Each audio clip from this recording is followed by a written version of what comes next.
Well, good afternoon, everybody. Thank you so much for joining us. Chris, if you could just continue to let people in as people arrive, but we will make a start as we've got a very packed agenda today. My name's Steve Trotter, Careers Hub Operations Lead, and I work for Hertfordshire Local Enterprise Partnership. Very much aware today that we've kind of got three different audiences joining us. So we've got many careers leaders on the call, welcome. And we've also got lots of enterprise advisors, business volunteers that support schools. And we've also got curriculum teachers as well, which is fantastic, and really appreciate you taking the time out to come to this live today. If people could mute themselves as they come into the meeting, unless they're one of the guest speakers a bit later on, that would be absolutely great. And thank you ever so much for joining us. So today we've got quite a lot to talk about, but the main focus is around Gatsby Benchmark 4 careers in the curriculum. So I'll start us off in a moment. I'll talk a little bit about Gatsby Benchmark 4 and how you can hit the benchmark. I'm going to look at three different concept models created by the Careers Enterprise Company, and then also refer to the Gerard Liston 6-step model. So a few different ways of doing careers and curriculum in your school or college. Then I'm really excited to have some of our amazing guest speakers today. So we're going to hear from Sam Sullivan and Rob Redfern from Tesco's to talk us about some English resources and some other different curriculum resources that they've created there at Tesco's. We'll also hear from Sam Eustace from Roche around their science and maths resources. We've got Joe O'Reilly from STEMPoint East talking about STEM resources and also after-school STEM clubs. And then we've got Justine Perry, an enterprise advisor for Seal School, who runs an award-winning marketing company, who is going to talk to us about some amazing social media marketing resources she's put together for an English lesson all around spelling and grammar, which I think is really young people relevant and a really exciting resource. Then we will throw over to you guys as careers leaders, and we'll hear from 3 or 4 different careers leaders about how they do careers in the curriculum in their school or college. And then at the end, we'll go through some just general resources, so some off-the-shelf things you can use in school and a few other different ways that you can use careers in the curriculum. So really, really chuffed to see so many of you on the call today. And yeah, Chris, if you don't mind just carrying on letting people in as they arrive. All slides will be available on HOP at the end of this week or the beginning of next, as well as a recording of today's session will also go onto the HOP YouTube channel. So the aim of today's session is to work with you guys as careers leaders and teachers to help you understand the ways of hitting Gatsby Benchmark 4. Also, to find out a little bit more from employers about how they can work with you around careers in the curriculum, some off-the-shelf resources that are already created, as well as partnering with employers to help co-run lessons or virtually run lessons as well. So a real kind of mixed blend there. Some of you on the call may not have heard of the Careers and Enterprise Company before, because we've got some careers teachers on here, but we've also got subject teachers on here who may not have come across us before. So we're around to inspire young people into the fast-changing world of work, to strengthen the links between education and employment, and raise the profile and quality of careers education, and by backing the 8 Gatsby benchmarks. While raising aspirations for young people and helping every young person find their next best step. So every young person's next best step can be different, and the way that we help with that is working our way around the Gatsby benchmarks with your school. And then we also help try and deliver careers excellence. So we will look at all the different Gatsby benchmarks, work with the careers leader in your school, and come up with a strategic plan as to how to help you hit those benchmarks. We bring in employers to support and engage with purpose, match the school with an enterprise or college with an enterprise advisor. And then our main aim is to try and get all young people involved in careers education. And I think careers in curriculum, which is what we're covering today, is a really inclusive way of including all students in that. So the 8 Gatsby benchmarks were created in 2014 by Professor Sir John Holman and the Gatsby Charitable Foundation. You can see on the screen how those 8 different benchmarks sit. And today we're going to focus on Gatsby Benchmark 4, linking curriculum learning to careers. So how do we do that? What is careers in the curriculum? So it's kind of split down into 3 different areas. Career learning and delivered as a subject. So that could be within the PSHE program of the school, or it could be in things like careers drop-down days where people come off timetable and do careers heavily with all the different year groups. You've also got career learning delivered through subjects, which will be one of the main focuses of today's workshop. So things like careers linked to English, careers linked to science, maths, DT, computing, PE, etc., etc. And then also delivered through extracurricular activities such as STEM and other after-school clubs. And in an ideal situation, you want to see that mix and blend of the 3 of those coming together.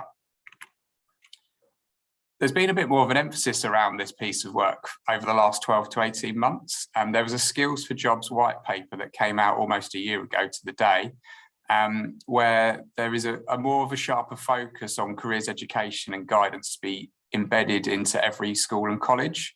And to help with that, they want to equip the teaching profession with whole school college approach to careers education by bringing careers into the curriculum. So to help with that, they're looking at bringing it into initial teacher training and CPD, and then also encouraging employers, like some of the fantastic ones we've got on today's workshop, to start creating education resources linked to the careers that they employ people to do. So I think we've got a really good blend today of a little bit of theory, then mixed into the employers and how they help with this, and then moving into careers leaders, how they do that, and then resources at the end. For those of you not so familiar with the actual benchmark itself, Gatsby Benchmark 4, it is looking for all teachers to link curriculum learning to careers, with an even stronger emphasis on STEM subject teachers, highlighting the relevance of STEM subjects to a wide range of career pathways. When your careers leader does the Compass report to say how the school's doing towards this Gatsby benchmark, they'll be looking for the overwhelming majority or all students to have experienced this in English, maths, science, PSHE, and then also examples of it happening in all of the other subjects. So this is definitely the hardest benchmark to hit. It's also the benchmark where you really need your senior leadership team on board to have that kind of top-down approach, so that senior leaders are brought into this. Maybe if you've got a careers linked governor, that the careers linked governor is linked into this, to enable the careers leader, but also the subject teachers to be able to be mobilised to deliver this kind of work. So ideally, by the age of 14, every pupil should have had the opportunity to learn how STEM subjects help people gain entry into the STEM different careers, and also throughout the programme of study, the opportunity to experience how their subject links to different careers within STEM particularly, as well as the other areas that we've just mentioned. If you're sort of scratching your head, either as a careers leader or a subject teacher, thinking how could we do this in our school or college, then here's a few things to help. So the website at the bottom of this link here, the Careers Curriculum Modelling Tool Guide, is a great guide and tool to start with live links off the PDFs themselves to help you take you to all the resources that you need to go to. It's got audits in there. It's got lesson plans for every different subject within the curriculum. So English, maths, PE, right through to things like sociology, design technology, computing, business studies, everything is in there. And then it's got different approaches as to how you can go about that. So there's a foundation approach, which I'll talk about in the next slide, the careers across the curriculum approach, and then the employer-enriched curriculum learning. All of these, I think, and the other model that I'm going to look at, the Gerard Liston model, all benefit from you initially doing an audit to start with.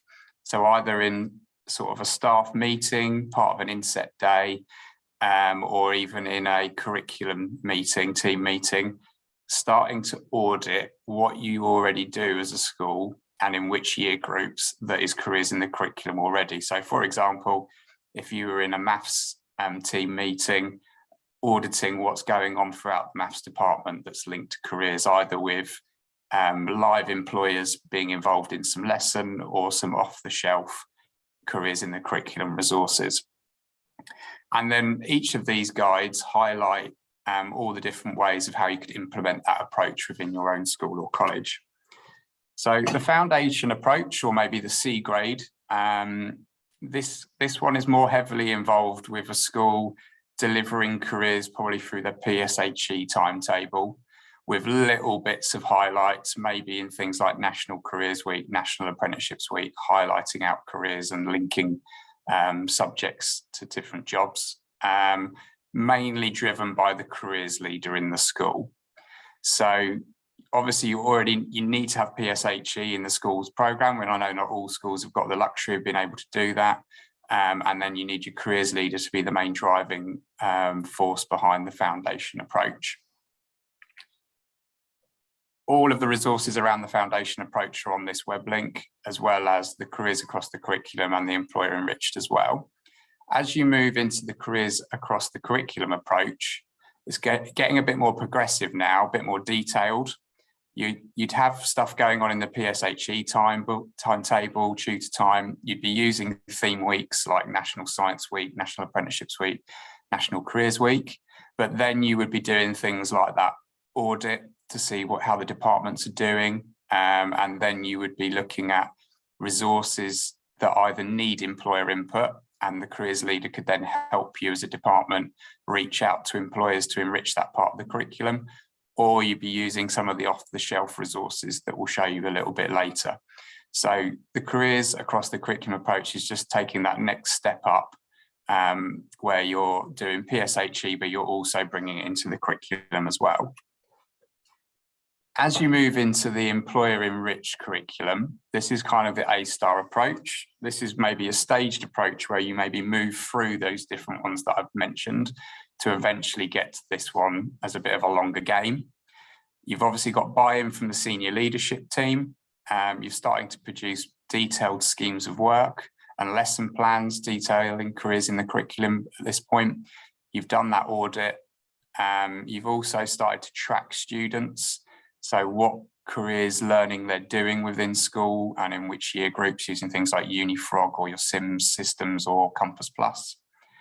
And there's sort of added value from doing this employer enriched approach, and you're getting improved attainment from doing it as well, and you can maybe demonstrate that through case studies.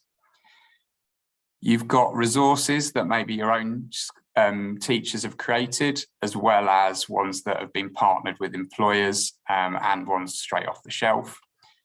There's detailed CPD to help support the curriculum staff. So support around the audits, maybe half-termly or termly support. You've maybe put curriculum careers champions in.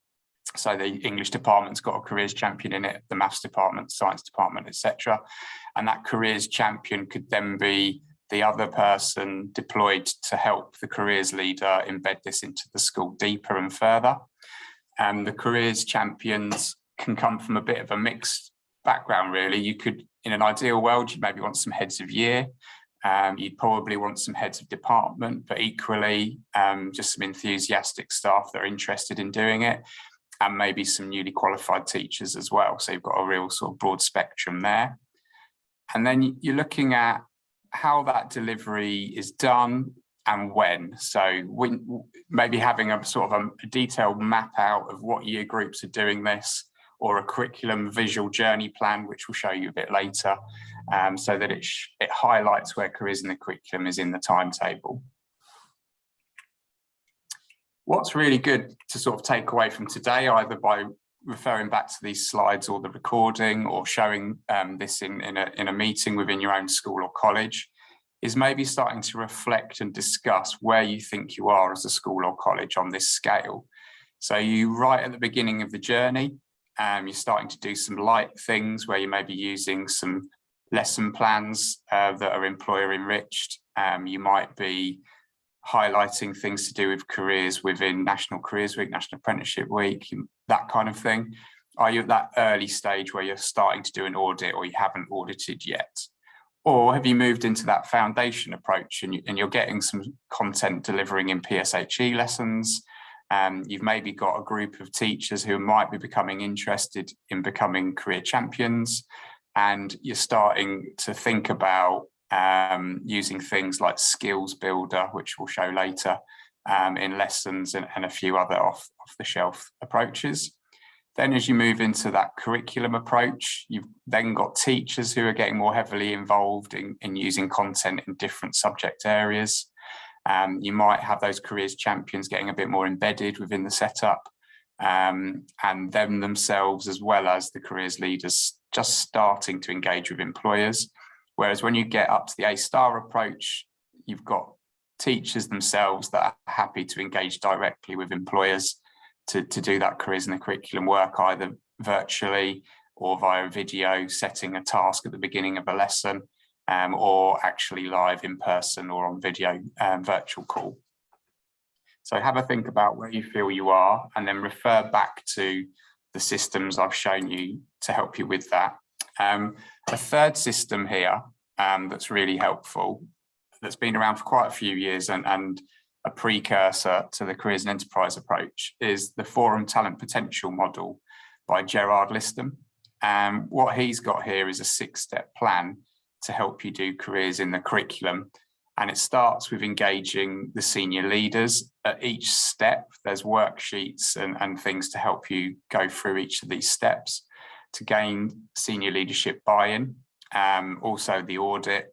Then it's about bringing subject lessons to life. So Gerard has created about 20 videos on YouTube to highlight out how this has been done well. And he's got 200 case studies from all the different curriculum subjects as to how it's been done well in other parts of the country in different lessons. So for example, he's got a modern foreign language lesson that's about putting language packs together for football players on loan that they did with Nottingham Forest football team, as well as examples for every different subject that there is in the curriculum. He then moves into the challenges and how to break this down into manageable steps, how to engage employers with purpose, and then at the end, how to celebrate it through case studies, awards, and things like that. So that's a really great approach that's got loads of support materials and worksheets and videos to help with that approach. The other thing to start thinking about is the audit. There's audits within the Careers and Enterprise Company pack that I've shown you in the previous links, but there's also, we're really kindly from Watford Grammar School from Girls, Stacey has sent through the audit that they've done in Hertfordshire, which I'm going to show on the next slide and also share in the minutes, so that you've got an example across all the subjects of an audit that's already happened, so you know kind of where you're starting from. And then starting to think about careers champions. And I know some of the careers leaders talking later are going to talk about careers champions that they've mobilised within their own schools. And then meet with an employer. Was a bit easier pre-COVID to meet over a coffee and have a chat. Now get on an MS Teams or a Zoom meeting and have a chat with an employer. Look to your careers leader to help with that. Look to us as the Careers and Enterprise Company. We've got over 110 enterprise advisors in Hertfordshire from all different sectors. So if there's a certain area trying to bring to life, then no doubt we can probably link you in with someone. This is a short example of Stacey's audit.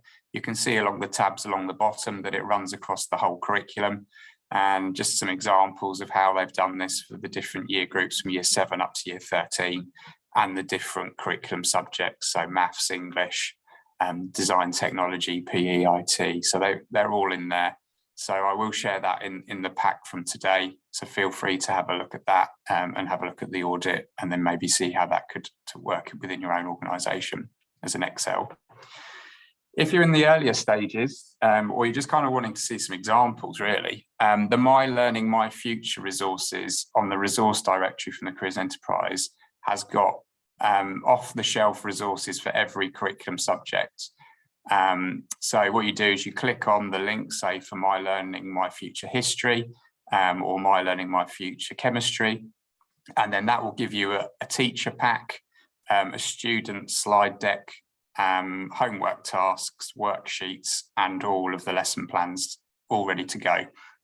So that's a really great resource to have a bit of a click and play and start to look at your own curriculum subject, or as a careers leader, sharing that with your curriculum team. And I know Kerry's going to talk a little bit about that when she talks from St Mary's Catholic's point of view. So there's some great resources. As we get to the end of the session, I'm going to show you loads more as well.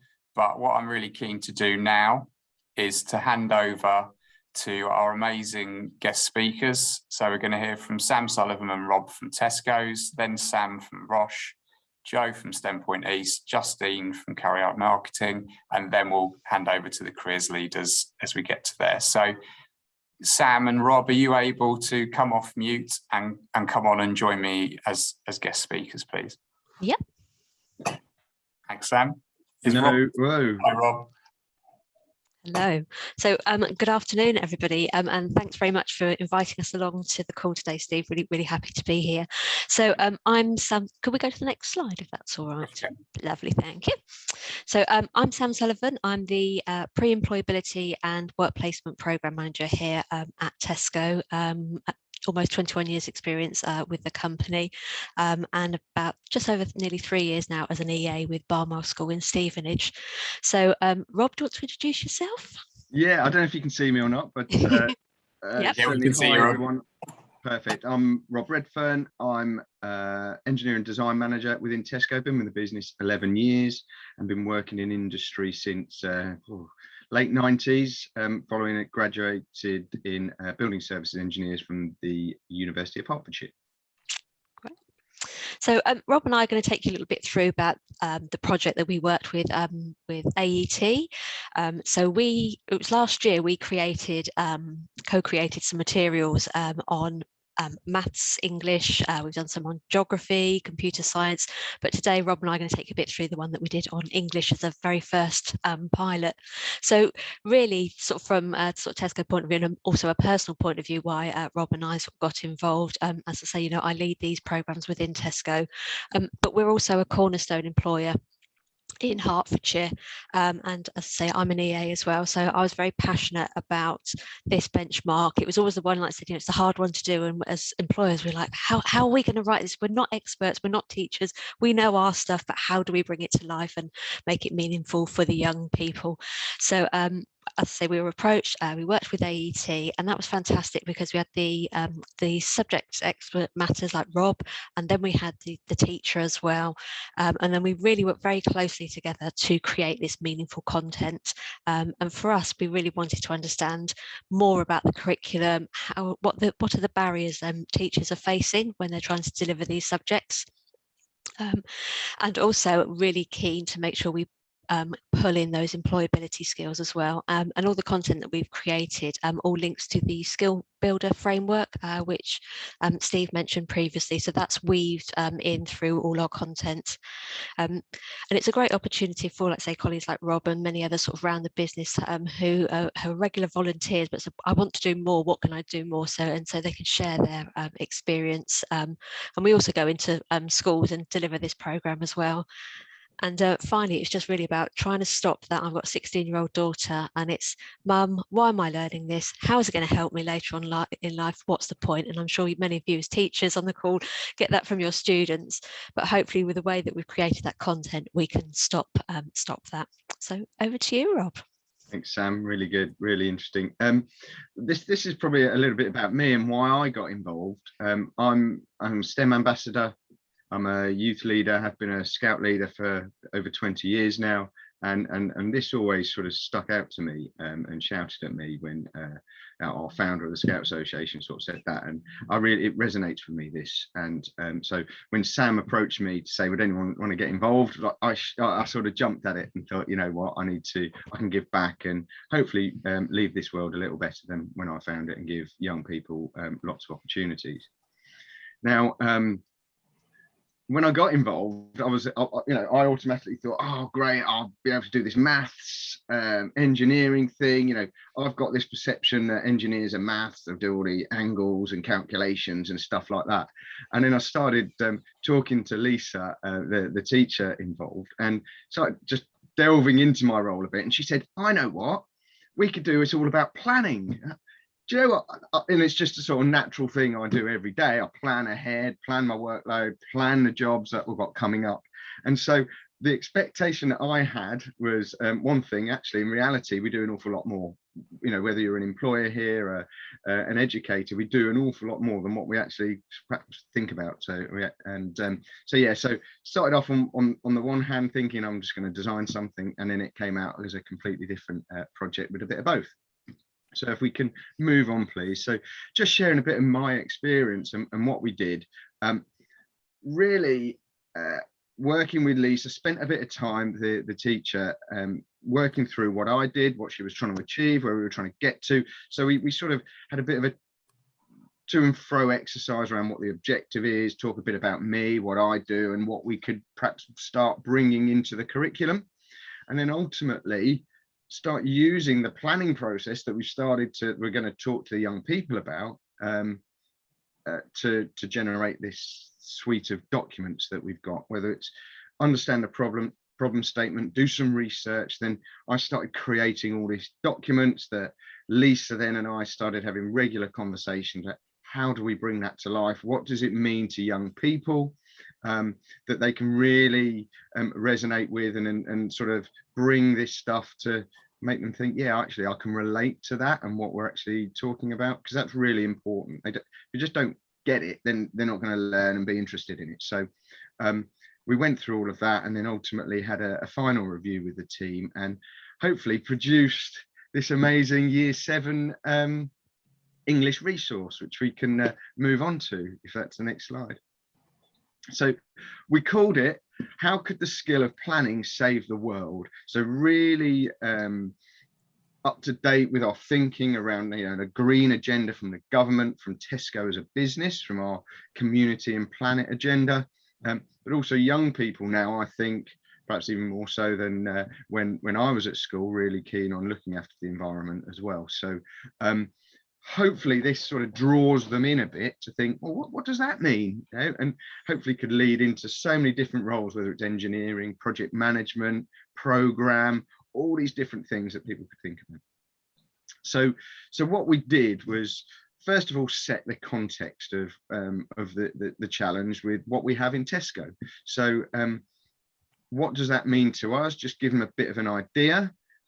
So for example, for Tesco, we spend £300 million a year on energy. Now, by just saving a little bit in one store and applying that across all of other stores makes a massive impact. So we sort of give them a bit of an idea of what that's all about, and then a process of how we might go about overcoming some of these challenges. And the one we showed them is about how we changed our lighting in shops from fluorescent, old style, inefficient fluorescent to LED. Now, in some instances, that can save up to 50% worth of energy. But it's not just a quick, oh, let's just go and change it. There's a plan, and we've got to put this planning process into place. So we showed them that sort of experience, that experience and what we were doing Tesco, and then asked them to do a similar exercise within their classes with their tutors. It could be over a few days, a few weeks, whatever it might be, and there's a resource there that will help you. So the task then was to apply the Tesco process to save energy in school, and very much similar to as we would do in a shop in Tesco. Research, go and look at the lights in your classroom, try and do some, you know, how am I as a team can go away, work up some solutions, some ideas, what would we do? And we'd then go through the same process that we've given them already. And then they can reflect at the end of it, perhaps even present to the head teacher or whoever it might be, their DT, the science teacher, whoever, English teacher, because some stuff might be some amazing ideas, and actually the payback from a finance and business model point of view might actually work for you as a school as well. So but they could come up with their own idea. They could come up with something else, you know, it could be growing vegetables and recycling or something, but planning could still save the world, and it doesn't have to be just around electricity. So hopefully that gives you a good insight into the Year 7 resource. It's quite a challenging resource, don't get me wrong, but I think it's certainly opened their eyes to so many different roles in industry. So bit of a top tip, bit of advice perhaps, and reflection. If you do want to get involved, keep an open mindset, and you'll pull stuff out, and ideas will come out of the conversations. Really focus on that objective, understand what the aim is, plan, communicate, and then enjoy and make it real. Bring it to life, I think, was really key for me to let the young people see where we're trying to get to and what we want to do. That's it from me. So back to you, Sam. Thank you. So a little bit sort of more on some of those English resources that we did. So Rob did that year 7. The year 8 was in conjunction with our resourcing team. So that was very much around drafting and redrafting. We'd never write a communication and email anything right the first time. There's a few tweaks. So again, how we apply that. Then for year 9, that was our marketing. So that was looking at reading unfamiliar texts and deciphering those. And then year 10 was all around with the sustainability team, evaluating writers' methods. So there's lots of content there. As I said, also all on computing, maths and geography. If you just move on to the next slide as well, please, Steve. And then as we sort of step into the next academic year, we will be looking at further maths, science and food and nutrition. And then just on this final slide, which will be shared at the end, there's some support that you can call out to Tesco to help you deliver your career plan. So Robin and his team, we have been to schools in the past. We went to Barnwell back in June and July of last year to deliver our store of the future. So that could be a STEM activity. They actually get to meet lots of the team, understand all their job roles, but there are lots of pre-recorded career talk videos there. And then we work with the students to look at how they would create their own store of the future using all those skills. And they're in teams, and then they actually do a presentation back at the end of the lesson. And something new for us to step in, we do have a state-of-the-art food development centre here at Welwyn Garden City, and we'll be looking to open that up to schools who are studying food and nutrition at GCSE level. There'll be about 4 places a year, and we will do a lesson delivery here at the office, again sort of meeting the team, a tour of the campus, and actually doing a practical workshop with us. So normally we give students a budget to work on, and they then have to develop a healthy meal. So using all those culinary skills, but then also their marketing and their finance skills and their presentation skills as well. And then in February, if we look at on the virtual platform through Speakers for Schools, we have a number of virtual work experience and career days coming up. So we've got a CV workshop in February, and then we've got space range and merchandising, our customer and marketing team, and then Rob and his team, they're doing a new careers session. So there's some really great practical workshops there. We've got one of our recruiters on board there doing a CV interview skills workshop, and how you can sort of stand out and really present yourself with confidence, and again meet some of the property team. And then we've got our technology team as well. So any schools that are interested in, please sign up. Thanks, is that Stephen. out there now, Stam? Just out it is, yeah, it's all live. Right. Yep. Yeah, fantastic, guys. Thank you you ever so much, Sam and Rob. Really exciting and interesting stuff. There's links on the Careers and Enterprise Resource Directory direct to the Tesco's resources that Sam's talked about. And obviously, we will share these slides that have got the live links to the opportunities that Sam's talked about, including the virtual work experience. And get in touch if you're interested, particularly if food and nutrition's available within your own school. Maybe push that as much as you can through to that right department. But yeah, thank you very much, Sam. Thank you very much, Rob. Steve, one thing, Amara said she had a question. I don't know if you need to answer that now or before we move on, or whether you want to take that at the end. Because I'm sharing the screen, I can't see the question. Rob, are you able to see the question? Yeah, it says, could we have contact details to sign up for the sessions? I think you probably just answered that, didn't you, actually? So thanks. Amara hasn't asked the question yet, so if they want to... Sorry, I'm just going to be super quick. I know we're short of time. Rob, so you were talking about planning in regards to the children and so on. I don't know if I missed it, but you said that it opens up a number of roles for them, and I agree. But how would they know what roles are open up to them? How would they know the specific roles? Because I think you talked about, did you talk about project management?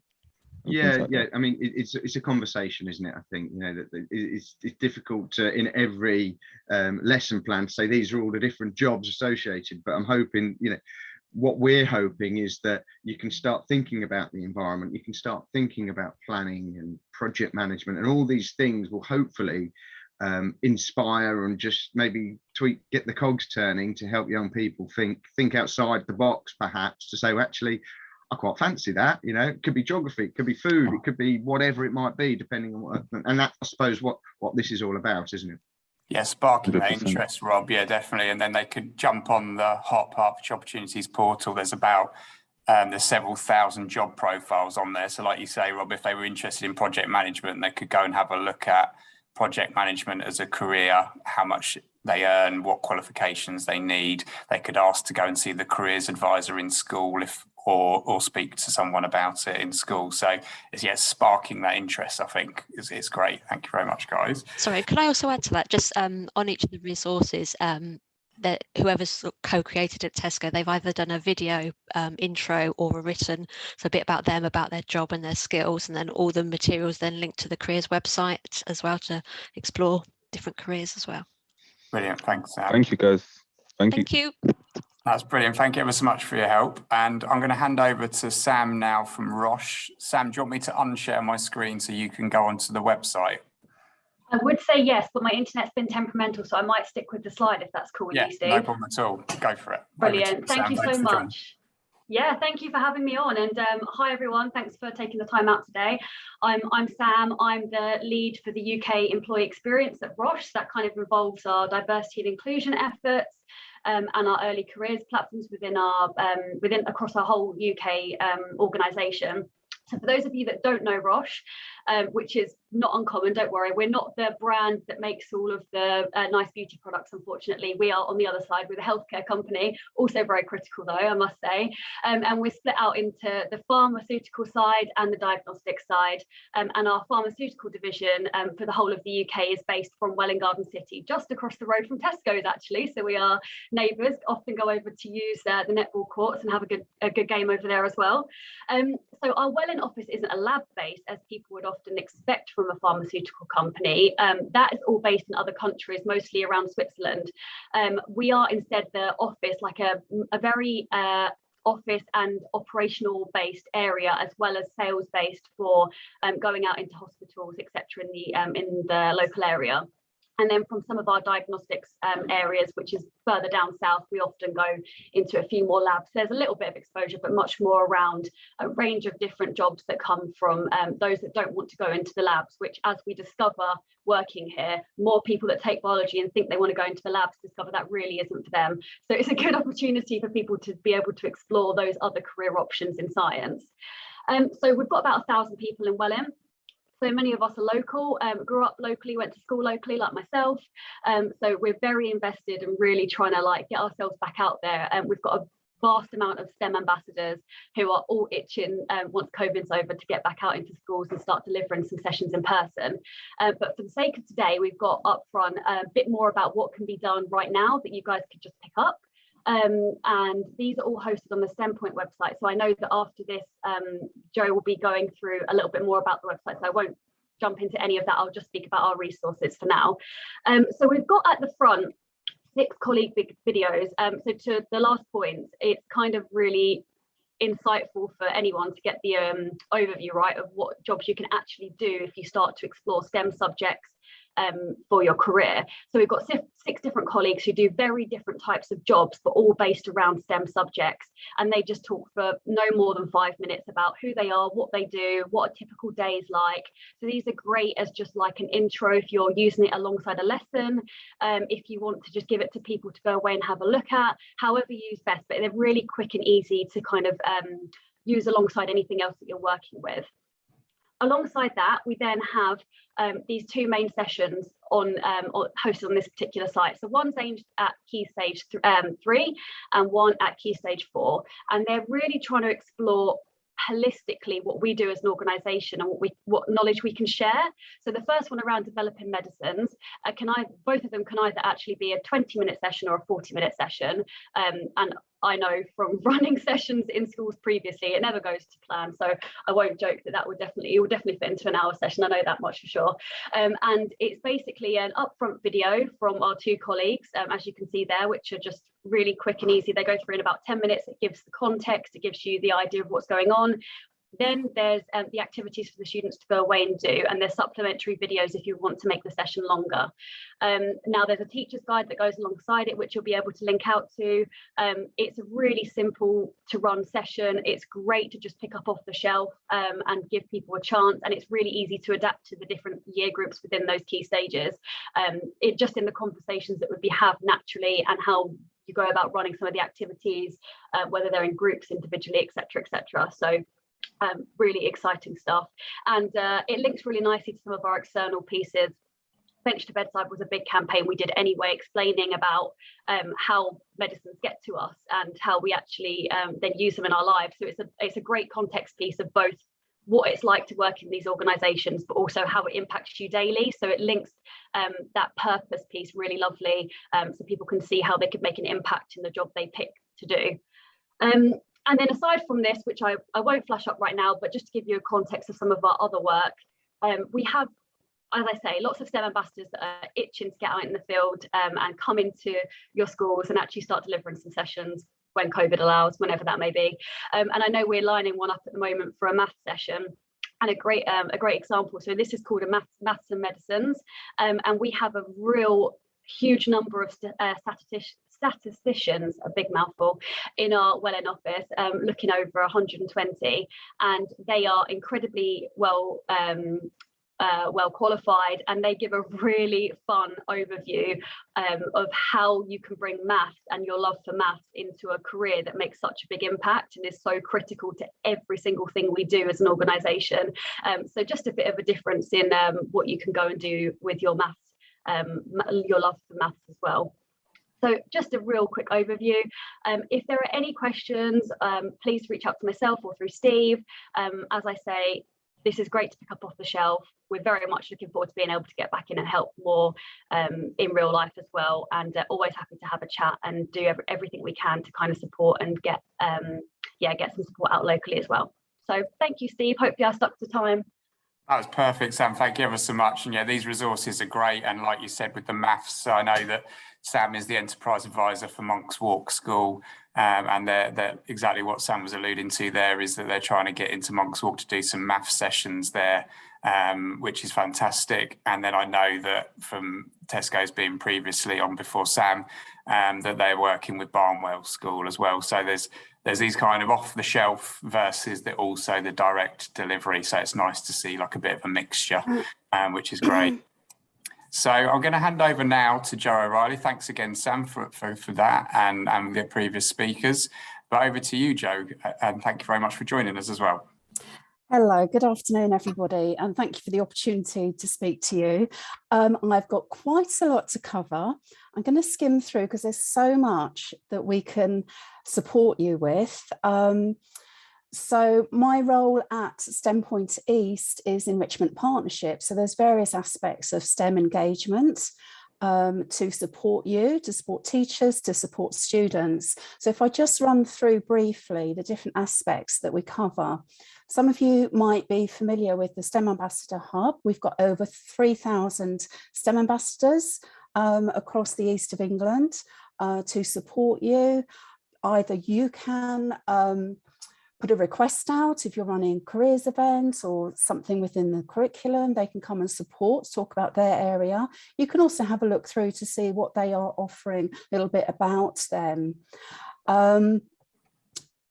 Also linking into that, we've got Crest Awards. So any projects that are going on in school, STEM clubs, different projects, competitions maybe that you're taking part in.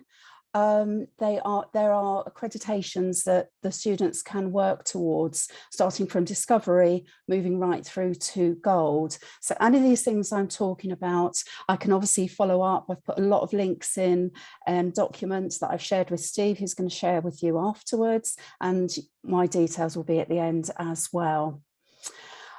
Some of you may, within Hertfordshire, will recognise you as STEMPoint Hertfordshire, which is where we started, and now we are known as STEMPoint East, as our area expanded to the east of England. And also for one of our projects that I'm going to touch upon a little bit later is Nuffield research placements. We're also covering London for that. Just before we moved on to the next slide. That's fine. Just a little bit about me. I've recognised a couple of names from previous roles that are here today.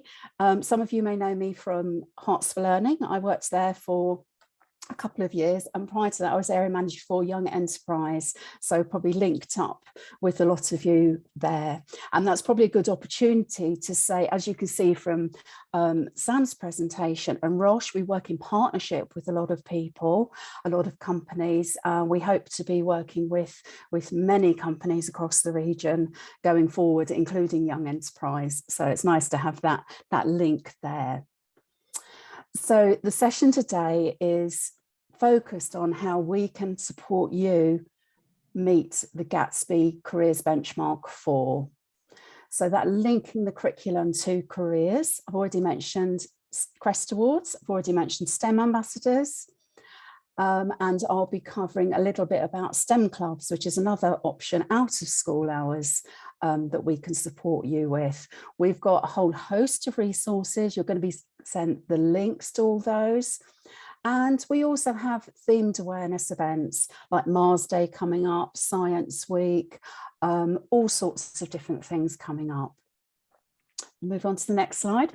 One of the really exciting links that is part of my role is working with SRO Space Agency, the European Space Agency. So there'll be some exciting workshops and programs coming up. Now they have been launching, they call it 1 million interactions. So really keen to be engaged with schools, teachers and students to share what they're doing. There's a link, I believe I shared it with Steve already, to a spot we had in a workshop with Tara Rutley from NASA, who literally dialed in from America to talk about her career path and her work. So it's just a great way to link STEM to careers and to inspire your students. So lots of people that we are working with there. So next slide kind of is more of that. There are various competitions. Some of you might be familiar with CamSat, literally a satellite in a can, Mars Day, AstroPi, all sorts of things there. We do send out regular newsletters for primary and secondary through our website, STEMPoint East, and STEM Learning as well. There'll be links on there to sign up for our newsletters. And I also do a quarterly enrichment partnership that will give you the heads up on competitions, maybe funding available, etc. So a little bit about STEM clubs now. Another way to help you reach that Gatsby, or tick the boxes for the Gatsby Benchmark 4, and to help the students develop those soft skills, have links with businesses. There's so many different opportunities there. So it might be you've already got a STEM club, or you're thinking about it. How do you go about it? What do you need to consider? So we have put together, we have got 4 different workshops available that are free of charge to support you with that, running from setting up a workshop. We've moved to the next slide. Thank you. Getting started, setting up, how to be successful and thriving. Now, I'll just say at this point, don't jot down the dates, because I have changed them slightly and added to it. And Steve, I've just sent across the most recent flyer with the updates on it. so that you can, and links as well to sign up for those. Getting started, I've covered enhancing employability skills and careers knowledge. I have put 3 hours, but that's so we can have a break, and I'm hoping it won't, well, I think it won't take the full 3 hours. So please don't be put off by that. I do try and tailor them to suit the time of day, etc. And then measuring impact and gaining recognition. I will, that is, the flyer will show you this term's dates. There will be dates going forward, and I also plan to arrange some drop-in sessions. Also absolutely willing to listen what you need, how these can be tailored to suit you. So lots of opportunities there.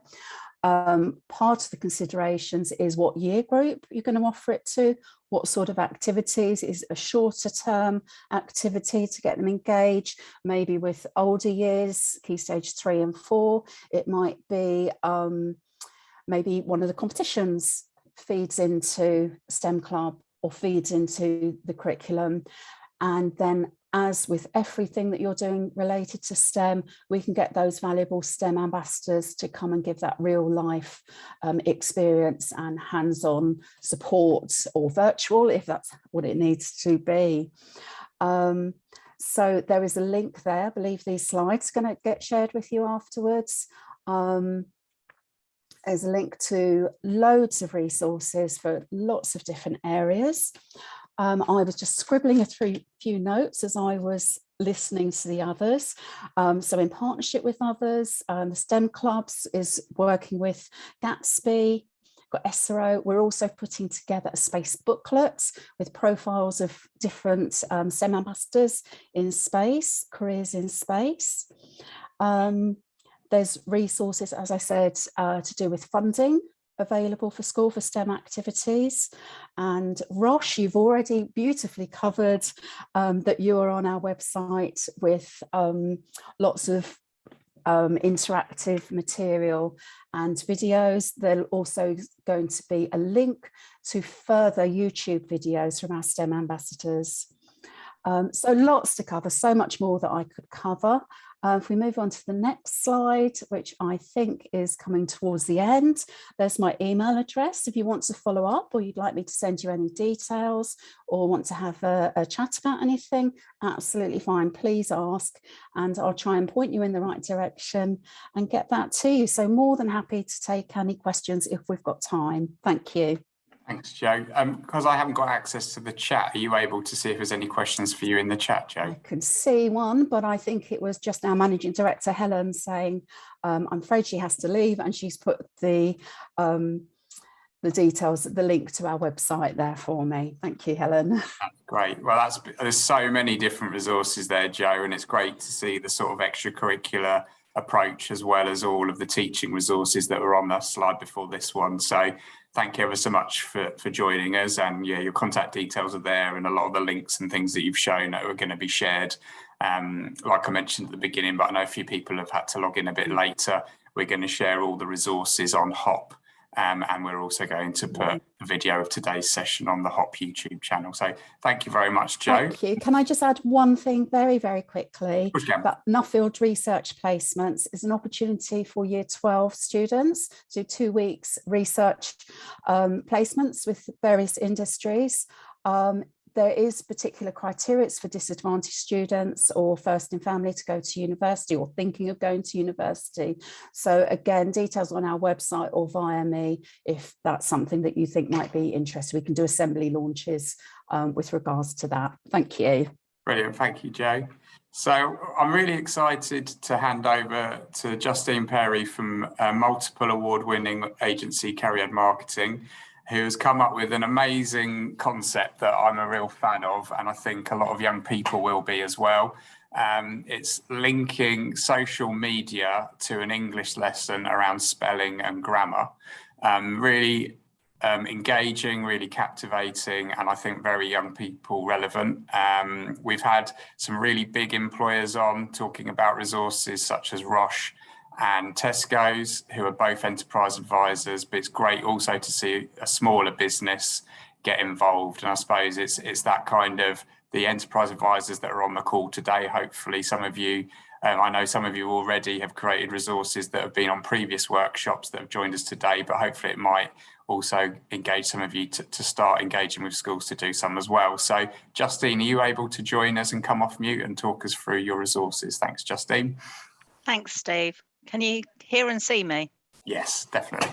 Excellent. Always good. Good start. Well, thanks for the big build up there. We are indeed a small company. We are a team of 18 digital marketers based in Hertford, and we are delighted to be working with the SEAL School. And I was thrilled to be asked to come up with a lesson plan, and then realised that actually not being a teacher, I thought, oh, actually, how am I going to make this work? So I wound it back and thought about, well, what are the problems when I'm recruiting young people? What tend to be the biggest issues? And when people are applying for apprenticeships and sort of assistant vacancies to train for their career, particularly in social media, one of the biggest obstacles that we have is the fact that spelling and grammar is not up to scratch. So what it made me think was, well, obviously, this might be a great opportunity to do a lesson plan around it, to perhaps highlight why it's really important, and to get young people thinking about it, but in a really engaging way, so they can have fun with this particular lesson. I'd like to think that the fun factor is in there. So it's all about thinking about social media and grammar, thinking about when you're writing a social media post, whether or a caption for a video, or you're creating some visual graphics, you've got to have correct English and spelling on there. And so the session basically asks people, it starts off with the slide that you can see, which there are a series of slides which kind of determine the key terminology of what we're talking about, which is marketing, advertising and social media, and puts it into perspective, and hopefully then they can actually start to think about the social media platforms themselves, which they'll have some level of familiarity with. In fact, some of them a lot of familiarity with. But the session is actually, well, what do you really know about it in a business context? So asking questions out to groups about, how many people do we think in the UK are actually using social media?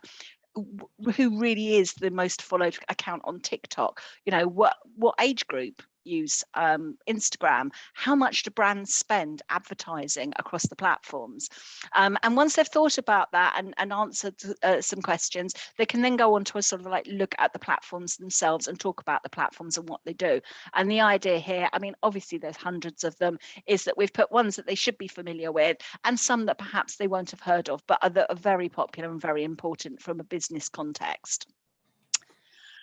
We then want them to start to think about, why do brands go on social media and what are they actually doing on there, and what's the point? And by using examples from brands such as Boohoo and PlayStation and KFC and Nike, actually looking at the content and what they're actually trying to get out of it, and actually understand why a business, why their favorite brands are actually on the social platforms with them. What are they doing there? What are they trying to get from it? And obviously there's loads of different answers that they could give, but hopefully it would start to prompt the fact that actually they're not on there just because they want, to chat with people. They actually have business objectives, and they're linked very strategically to things like sales targets, KPIs, marketing objectives, business objectives. We then want them to sort of put it into context, because actually, obviously, there are some horrific errors that you see across social, and lots of things go viral for all the wrong reasons. So we want them to actually start to look very closely at some examples and work out what's wrong with them. And some people will take a little longer than others to find the errors, because sometimes they're not as apparent as others. But actually, there's a whole discussion piece around what went wrong. Brands being brands sometimes make intentional errors, and actually young people need to be aware of that as well, that that's not how things are spelled, and actually seeing that that's a brand trying to be clever and interactive and engage in conversation. Personal brands, celebrities, can get it wrong, and so we thought that it'd be quite fun to introduce some of the biggest celebrity boo-boos that have been made on platforms such as Twitter and Pinterest, so that actually they can see just how that personal brand is reflected by those errors, and actually think, well, what does that say about their personal brand? If they when you actually sort of dig deeper into this kind of thing, these celebrities have been publicly ridiculed for the poor spelling and grammar, which was why these particular posts were selected. Because of course, I mean, lots of people make abbreviations in social media, and there's lots of street talk that can go on there. But even so, when it's just poor grammar or poor spelling, the world seems to want to get the grammar police on them and make comments about it. And again, it's things going viral for all the wrong reasons. And of course, they have to also think about how it makes the brands look. So there's a couple of very big examples as to the reputation damage that it would do. Moving on to guessing which celebrities tweeted. Sorry, excuse me. Choosing examples of well-known people, ranging from Kanye West to Lady Gaga, and there is a Donald Trump one in there. You might be able to spot it. Actually having a look and trying to guess who said what, and what is wrong with the context of those posts on social media. Then there's an activity that is designed to help them correct the punctuation and to really understand that punctuation and grammar, well, grammar in particular, makes all the difference. With that example, I just ate, my kids couldn't be happier. I just ate, my kids couldn't be happier. Grammar is important. So they get some time to actually sort out these punctuation within these posts. Now, funnily enough, as a team of people who spend our whole life writing social media content for brands, it was really hard to write them wrong. So hopefully people will have fun unraveling them and actually trying to make sure that they actually make sense and they get a punchy message across. So we then talk about content creation, and to give some guidance to the fact that obviously social media campaigns for business, brands write them in advance. Yes, for sure, there's tactical stuff that goes on in the moment, but strategic work is all pre-planned, it's all proofread. It has a cohesive plan. Everything moves the reader towards an end goal, and it doesn't waste the follower's time. And obviously, we're only talking about spelling and grammar in this context. But a key message I wanted to personally get across, as someone who works in digital, what goes on the web stays on the web. And whether it's, poor posting on social media, photographs, videos on TikTok, whatever, it does stay there forever. People download stuff, they keep it, as we all know, from all the internet safety stuff. So by giving them some guidance as to how brands actually create a post, they then have the time to have a turn at creating something themselves. And what we're inviting them to do is to create a tweet, because it's very simple, anyone can do it. They've got 280 characters, so again, this can be a time-based activity, and we've asked them to give running enthusiasts a reason to get excited about new running shoes. Again, figuring that actually within the classroom setting, there will be running shoes, there will be feet, there will be people. They can either do a photo, a video, just text only. It's entirely up to them. But it's about thinking creatively. So although the overarching exercise is all to do with spelling and grammar, actually there is creativity in there, as obviously there is in social media for business. And what we're hoping, I guess, is that they will then be thinking about, people do this as a job. They're writing and they're creating content for their favorite brands as a job. That's brilliant. What careers are there in social media? So we then just give them a link into, well, what kind of careers there are in social media. Obviously, we're an agency. So we then say to them, well, actually, there's a really good career progression path if you go into an agency, because you learn once you get to a certain level, you move up a level, then you move up a level. So there's a whole career progression path within marketing agencies.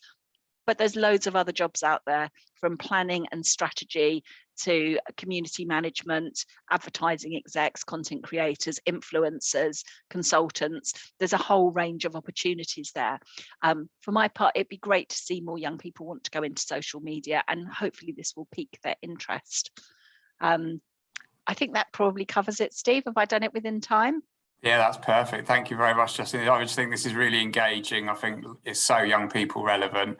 And what we're going to do is we're going to host this sort of lesson links and plans, and the presentation we're going to put on the Hop Gatsby Benchmark 4 section, so then people will be able to download it and start using it. It'd be great to get a little bit of feedback as to what people think about the resource itself. We think it's pitched at Key Stage 4, so probably year 9, 10 and 11, but again, open to hear from people once they've started using it in the classroom. But thank you ever so much, Justine. Really, really appreciate your time. And we're now Very welcome. Thank you very much. And we're going to now sort of swing this round to talk about careers leaders themselves, how they get careers in the curriculum. Jenna, we think, unfortunately, has had to be pulled into another meeting. So we're going to go to Kerry in a moment, hand over to Georgie, and then go to Sally after that. So Kerry, if you're able to come off mute, I'll share your slides, if that's okay. Thank you very much, Kerry.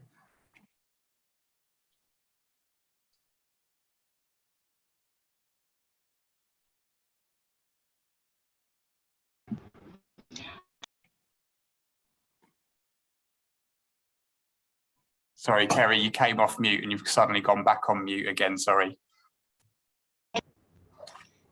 Okay, I've just saying I've had a few connection issues and you've been breaking up a lot, so if you can't hear me, just let me know at any point. Hi everybody, Steve's just asked me to spend a few minutes talking about how we link curriculum learning to careers here at St Mary's. So all of our heads of department all complete an audit every year, which we go through, and it identifies where they are currently linking curriculum learning to careers, what kind of things they're doing and they've got in their schemes of work. One of the things we make a big push on is during National Careers Week. I've given everybody my Learn My Future, all of the resources. And what I like about these is it's not just your English, maths and sciences, but sociology, psychology. It does like the A-level subjects as well as further down the school. So that's got a huge range of things for different lessons and links to websites. So the teachers have found these really useful, and we do use these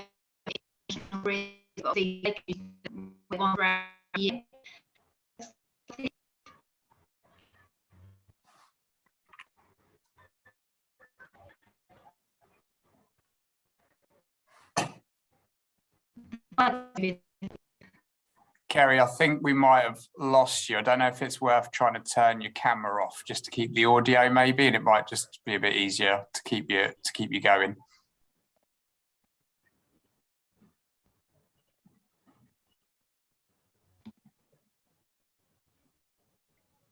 Can you hear us okay, Kerry? Okay, can you still hear me? Yeah, that's better. Thanks, Kerry. Okay, so another thing that I found really useful was I found these short videos on YouTube, and normally you find lots of them for, again, English and maths, but this What's the Point series does drama, music, dance. They do a lot of the art-based subjects. So I send these to each department, and then they can use them. They're only about a minute and a half long, so they can use them depending on what they're teaching in that particular subject, and they just use it as an introduction to the lesson, which I found really good. Another one is the My Path resources on YouTube, and again, these do lots of videos, but in particular with these ones, I've just shown you a couple on screen here. For science and maths, they break it down into each kind of individual topic. So you'll have angles, distance, time. So I've sent them to the maths department and science department, and then they use these when they're teaching topics, depending on which key stage they feel it's relevant for. And there's honestly about 30 videos on some of the maths ones, and it just links to everything. So they're literally 1 minute, over a minute introduction to these things, and they're really good because it shows you all the different careers that use these different aspects of maths. So we always get students saying, "Oh, I'm never going to use this again. Why am I learning? Why are you teaching me this?" And these are really useful for linking that. Next slide. Obviously, we do the careers posters in every department. I've created new roles this year with our students. We have careers ambassadors for each year group. One of their tasks this term is to, when they're having lessons, is to look around the classrooms and let me know if there's any careers posters department and classroom should have a variety of different career coaches, just as a visual guide for students at all times. So it's always kind of drip feeding them with the list of careers and their subjects that they're learning. Next slide. I think that's all the slides I've got, Kerry. Sorry if there's anything missing. Are you able to comment on the last thing? Because I haven't got any other slides, unfortunately. Yeah, so there was a couple more. So just career check-ins department. So they're my link to go on what they're studying, if they've got careers events going on or guest speakers they've been writing themselves. It's just a link for me to know what's going on in their subject, and then when I have information, I send that to them.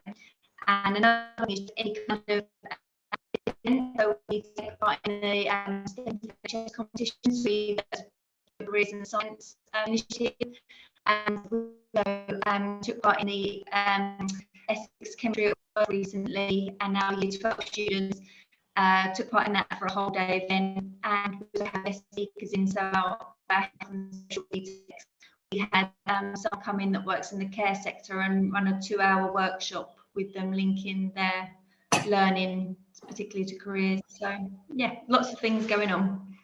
That's great, Kerry. Thank you very much. Apologies for any technical issues that anybody's experienced there, but hopefully we could get that. You could pretty much understand what we were talking about. The second person that was going to talk today was Jenna from Tring School, but she's been pulled into a meeting. What I thought I'd do is just highlight some of the things that she mentioned that they do. They do a careers month in Tring School, where all subjects participate throughout the month in all year groups. They launch it via an assembly, and departments log their plans onto a collective spreadsheet. So around that kind of evidence piece and being aware of what everybody else is doing, they share it on kind of Google Drives and things like that. And there's also a variety of activities that they do, and some of them are photographed here on the slide. And they get feedback from the students and staff about the impact of this, particularly around things like motivation and understanding. They've got a sort of a portal, and I know that Sally is going to talk about her portal in a moment once we've heard from Georgie. And they've got a careers portal for the staff, and then they've also got one for the students and the parents, which I think more and more schools are moving towards. And they work quite a bit with their alumni students. And I think alumni is a great way to hit careers in the curriculum, where you bring students back who've sat exactly where the young people have and talk about how they've gone into a career and then maybe what subjects that has linked to. There's various schools in Hertfordshire who've done sort of video projects of that, where they've got various different staff various different pupils that have gone into a different career, and they've done that as a career talk back to the school students. And there's also a couple of organisations out there like People on Work that can help you do that. So that's a great way of doing that. So Georgie, if you're able to come off mute, I was going to hand over to you, Georgie, to cover these couple of slides, if that's okay. Hi Steve, thank you. Let me know if you can't hear me properly. So I'm fairly new to the role. I'm a centre lead on some days and careers leader, as well as the art and technology leader at Chesbrook ESC. So it's an education centre in Watford. The luxury of our school is that we are a really small school, and we only have Key Stage 3 and 4, so no Key Stage 5. So I guess for us, reaching 100% on our Gatsby benchmark the last sort of year or so since I took over, it's been a bit easier, I think, listening to lots of other speakers and hearing from other schools. But some of the things we do, and this is, if I could ask you to go to the other slide first, sorry, that's the careers guide, yeah. So one of the things I did just recently is a bit of an audit of what we do at Chesbrook, looking at the Gatsby benchmarks. I think this was shared at a different meeting and it can be shared again. And basically, we are able, because we're a small school, we're able to collapse our school in however we'd like to, which is quite nice. We do week tasks, we do day tasks, we've got outings. Once a term we go on our outings somewhere, Wenzel's, Fazel's-Wood, you know, we've done various things like that. We have a STEM week every single term, which we've got a really dynamic science teacher that leads on that. Looking at our extracurriculum activities as well as STEM, we have, sorry, bear with me, a bit nervous, I don't normally do this. Sorry, I'm going to go back. Another thing we do is we have a PLM. Every single student is attached to a child, which again is a luxury because that child has a chill and chat session every single week. And that's on top of PSHE lessons and Matt Penn from our services for young people that also meets with them once a week. So we have so many interventions in place. And one thing that I've done recently is we have a Google Classroom, which we all share. And so there's lots of resources that, like the girl from St Mary's, looking at My Path, posters and various things that we share. And CPD, we have CPD training every Thursday, so something I lead on. You wouldn't think I can lead on because I'm really nervous at the moment, sorry. So I lead on CPD once every term, looking at careers and how to support our staff. I do have a little small team, which is great, some really good teachers that support me. But one of the things I'd like to implement is this student ambassador, which I've not yet tapped into, which I think I will be doing that. Just having to think about things that I haven't mentioned on my plan here is we are trying to achieve our sustainability award. Again, we have our students, we meet every day, we have a circle time. So again, it's having that luxury. It's a bit like assembly, but we only have about 12 students in the morning centre. And we were able to meet with our students. We were doing it every Tuesday as a school council. So we were looking at how to achieve our sustainability award, and the students have really helped participate in looking at our action plan. And we've chosen 3 areas that we're going to be working on. And the areas is raising money. So for example, Plant the Tree, the National Trust Plant a Tree. And we've been working on activities to help raise money. So we just recently, before Christmas, we had Liam Mooring from JP Morgan, who is my support person, who gave us circle time, and then we launched the £1 challenge and managed to raise some money for our charity. Just thinking what else I've not mentioned. Sorry, we do so much at Chesbrook, and I don't think I've noted on half of the stuff. We recently, we do a celebration award every year, and the recent one, we made it a lot bigger and a lot better. We had it at the Bushy Met, and that really helped to celebrate students, and we brought back alumni speakers as our guest speakers, which was a great way to speak to the kids. And something that I'm going to be working on this year is my alumni workshop, which will be hopefully running in March. So lots going on, and I'm happy to share. And I think Steve's got these slides that you can have a look at. Yeah. So thank you, George. It didn't come across at all that you were nervous. You were brilliant. Thank you. You do so much different stuff at Chesbrook. And what I like from this section here is it alludes to the new CDI framework, which I know a lot of schools and careers leaders are starting to implement the new CDI framework, so growth throughout life and all those areas Steve, as well. Sorry, Steve, I forgot to mention that. So that slide, yeah, that's the so with my CPD training, this is a sort of the careers guide to their lesson planning, just to help how they can make them better, and some key focuses there. And again, it's all shared on Google Classroom, so all the departments can see what other departments are doing. So where it's got click here, obviously I'm sorry that you probably can't access it, but that's because it's our Google Classroom and staff can all access what they're looking at. But yeah, thank you.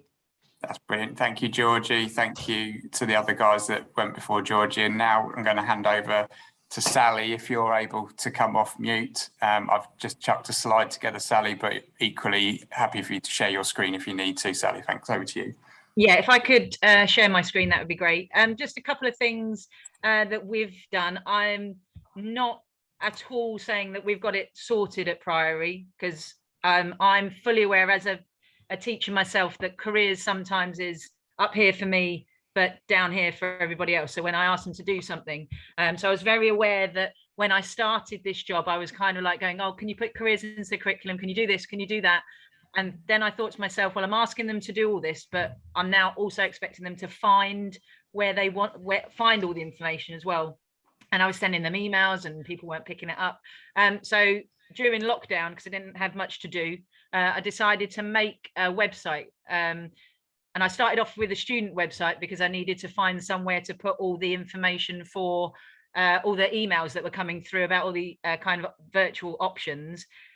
So I made one of those, and then I thought, well, hang on a minute, it'd be good if the staff had one. So I haven't used this for ages, so I'm just going to have to remember how to share my screen.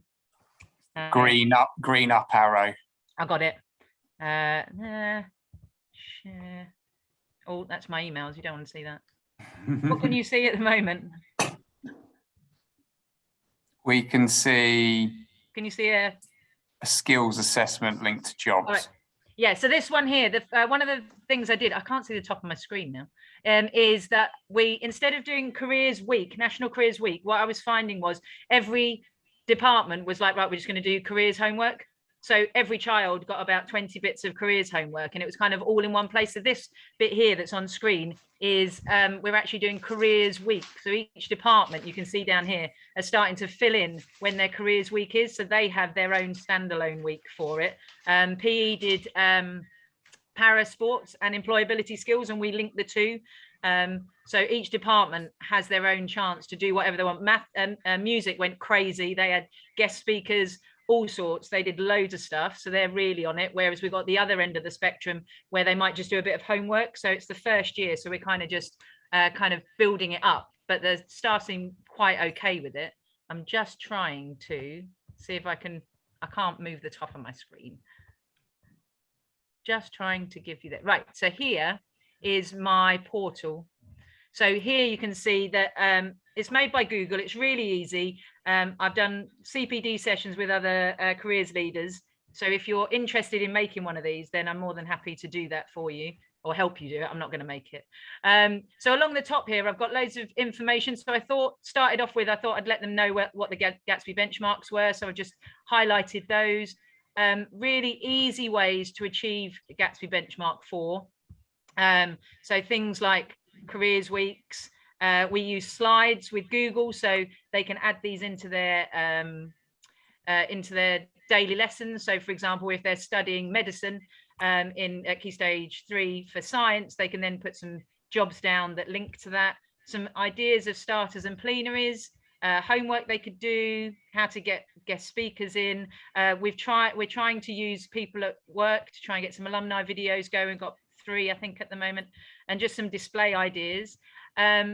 We've also got how to use Unifrog, some resources booklets, but the main one is that each department have their own page. So it kind of links back to everything that's just been covered by the other careers leaders. It just happens to all be in one place. So if we go to the maths one, if I just move this tab out of the way, if we go to the maths one, you will see those videos that was spoken about earlier, but they just all happen to be in one place. So all we've got here for my for my school is if they click on these posters, it will send them to a poster folder where they can download posters. They've got websites here. It's the My Learning. Let me just get this out of the way. The My Learning, My Future. So each department has got access to that. It will take ages for them to load because there's so many, but these are all the Why Bother maths videos. And I've asked the department to have a look at them. They're going to start putting them into year group, Key Stage, so it's easier to have the videos. So there's just tons and tons of videos. So they're all the maths ones. There's some more resources that they can use here. And I've sourced loads of 5-minute careers videos that they can use. And I've tried not to make it for maths, just maths based. So we've got like sports analyst, civil engineer, etc., etc. So basically anything that I find to do with a certain subject, I put on their page, and then I email them and say, I've added it to your page. There you go. You can see all the videos now. And it just means for each department, there's no excuse, I would say, that they can't find anything because they've got their own page. Send, I've got a specific one for, which is still being developed. But it's got some links to some documents that they might need. They've got the specific My Skills, My Future, and some other information that they can use. specific to SEND students. It's so easy to make. I can't take any credit for what it looks like, except I've spent ages looking for photos. So if you are interested in developing one of the major reasons I use it is because I can't put anything on our school website that doesn't look like our school website. So our school website's just text, and I thought it was really boring.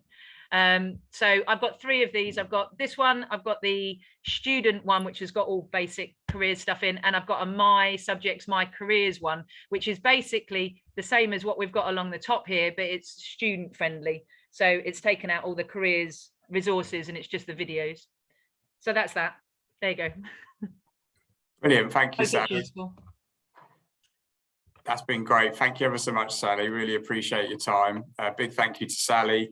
Big thank you to Georgie, Jenna, who couldn't make it, Kerry, Sam, Rob, Sam Eustace, Joe, and Justine. Some great guest speakers today.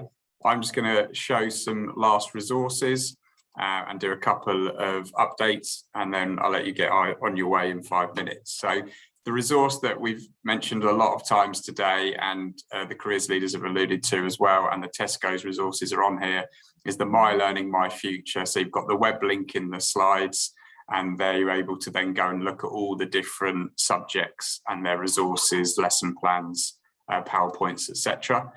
If you're at the beginning stage and you're wanting to do an audit, there's a couple of audits in the careers toolkit, and there's also going to be the one that Stacey shared from Watford Grammar School from girls. So you've got a couple of different options to work your way through the audits to do the careers. You could use any of the 3 models that we mentioned at the beginning from the Careers and Enterprise Company, or there's a link here to the Gerard Liston 6-step model. So there's some good approaches to do a bit of research and think about how it sits with how your school or college does things.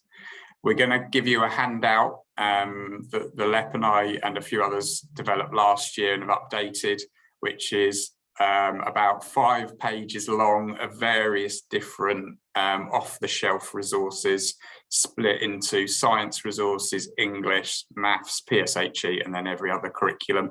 And these are some off-the-shelf ones that you could provide to all your curriculum teams to be able to use straight away. And there's some really great resources on there, including some of the ones we've shown today.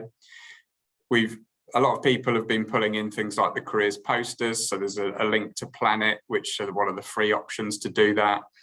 Skills Builder and the Hertfordshire Skills Framework are another way to start things, where you're looking at skills and linking it into lessons that are already happening. So in a maths lesson, you're about to do some data. So you're putting on your data and analytical skills. You might do a presentation, so you develop your presentation skills. So that's an easy sort of way to start the process. And there's a lot of companies out there like Roche and MBDA who've done some great videos linking jobs that are available within their organisation and how they link back to curriculum subjects in little short videos. So have a look at those as well. Quite a few people are a bit more visual. So putting all of this together as an audit in a bit of a dry Excel spreadsheet doesn't always work for everybody. So there are careers learning maps that you can use, which are a lot more visual and a bit more easy to follow if you're a teacher, a parent, or a student. And then you've got the Careers and Enterprise equivalent there on the left. You've got the Hertfordshire Skills Framework, which I've mentioned at the top, and then Skills Builder that Tesco's have mapped their lessons to. But that's well worth using. And I know there's a lot of careers leaders on the call that use Skills Builder as well to bring careers into the curriculum. When Georgie did her presentation, there was a link to the new CDI framework. And again, I've just given you some links to that. We found particularly sixth forms are finding these 6 pillars really easy to bring into their curriculum or in their sort of PSHE time with students. And then if you're looking for something that's a bit more of a click and use, maybe in the theme weeks like Apprenticeship Week, Careers Week, you've got our growth sector videos about the students that have gone to school in Hertfordshire and now working in those growth sectors. Nice short videos you can use in tutor time or assemblies. And then you've got 6 off-the-shelf Hertfordshire Opportunity Portal lesson plans from work experience, labour market to the skills framework itself. So there's lots of things out there that you can use. Understand that time is very difficult and precious. But either if your careers leader can point you towards these, or you guys as subject leaders can start to use them, that's great. Today, everything that we've covered is going to be recorded and put on HOP, as well as the handouts, as well as our previous ones as well on labour market and other areas that we've covered. If you've got any careers link governors later on this afternoon, we're going to do a careers link governors session, and then getting everybody together, the enterprise advisors and the careers leaders. We're going to be doing some March networking sessions at Hertford Regional College, Catherine Warrington School, Chesbrook, where Georgie is from, North Herts College, and then we'll be doing another workshop in March on benchmark 1 and 3. So hope you found today useful. Hope the resources have sprung some interest, and we've got the creative juices going about thinking about doing this yourself as a careers teacher or a subject teacher, or as an enterprise advisor getting involved with a school. Before we head off, just want to say again a massive thank you to everybody. And just to allude to, if you're a careers leader on the call, as we do at the end of each session, just to let you know that we're currently recruiting for the Careers Leader Level 6 courses, which are available through the Careers and Enterprise website. We'll share the links in the minutes. And we're also trying to get as many now that we're all in a careers hub, we're trying to get as many schools signed up to Compass Plus as possible, which does work alongside Unifrog if you already have that. So please contact your enterprise coordinator if you would like to find out more about Compass Plus. So thank you so much, everybody. We've finished at exactly 3:30. If anyone has any burning questions they want to stay on and ask, feel free to stay on. I'm going to stay on for 2 or 3 more minutes, but a big thank you for all of you for sharing time. Big thanks to the guest speakers, and we'll see you all soon at the sessions we're running in March online and also in person. Thank you, guys. See you soon. Thanks, everyone. Bye.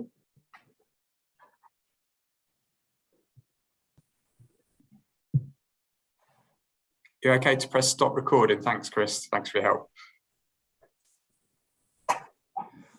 Everyone, thanks, Steve. That's great. Thanks, Steve. Thanks, see you soon. Bye.